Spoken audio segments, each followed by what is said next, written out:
पूनम एक गांव में रहने वाली लड़की थी, लेकिन उसकी शादी मुंबई जैसे बड़े शहर में मॉडल खानदान में हो गई थी।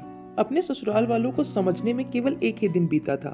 क्या माँ, जब आपको पता था कि भाभी गंवार है, मॉडल नहीं है, तो आपने फिर भैया की शादी क्यों कर दी? तू तो ऐसे बोल रही जैसे कुछ जानती ही नहीं हो कि तेरे पापा ने शादी के लिए कितना तमाशा किया है और उन्हीं के कारण ये शादी हुई है। दोनों आपस में ऐसे बातें कर ही रहे थे कि विजय वहां आ जाता है। हाँ, पापा की जिद के कारण पिसा तो मैं गया ना बीच में। आखिर मेरे दोस्त क्या बोलेंगे कि शहर की मॉडल लड़कियों को छोड़ करके मैंने गांव की गवार से शादी कर ली है। हाँ माँ, क्या अब कुछ नहीं हो सकता है? अभी भी आप कुछ तो कर सकती है ना। अब कुछ नहीं कर सकते हैं बेटा, वो तुम्हारी पत्नी बन चुकी है। पर माँ, आप कुछ तो सोचिए।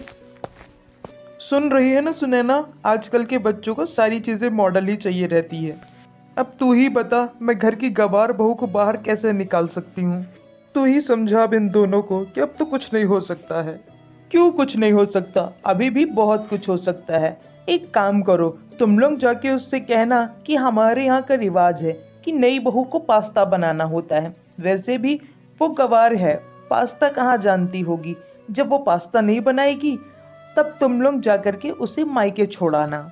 ओह ग्रेट चाची, हम लोग ऐसा ही करेंगे। कम से कम मुझे उस गवार से कुछ दिन के लिए तो छुट्टी मिलेगी। माँ प्लीज, आप जा करके बोलोगे ना उससे ऐसा। हैं? अच्छा ठीक है विजय, मैं तेरी खुशी के लिए ये भी कर दूंगी।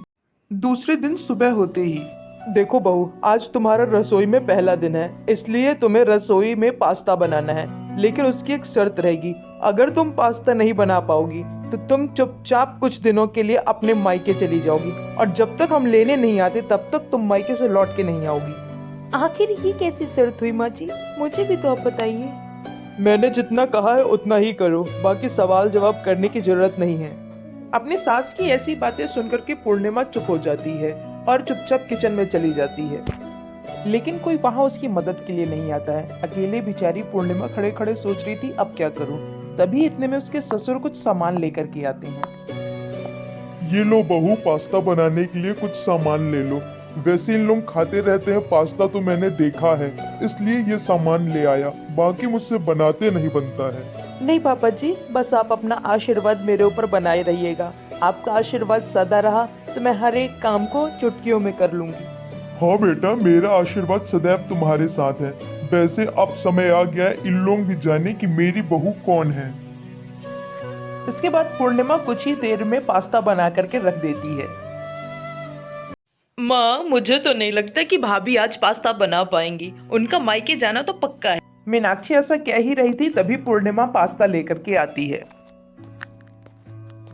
इतनी भी क्या जल्दी है मीनाक्षी मुझे मायके भेजने की? एक बार पास्ता टेस्ट तो कर लूं। ऐसा कह के पूर्णिमा सभी को खाने के लिए पास्ता देती है। सभी पास्ता खा के बहुत ज्यादा खुश हो जाते हैं। सच कहूं भाभी, पास्ता बहुत अच्छा बना है, सॉरी। दूसरे दिन सुबह गिरधारी लाल ने कुछ लोगों को बुलाया था।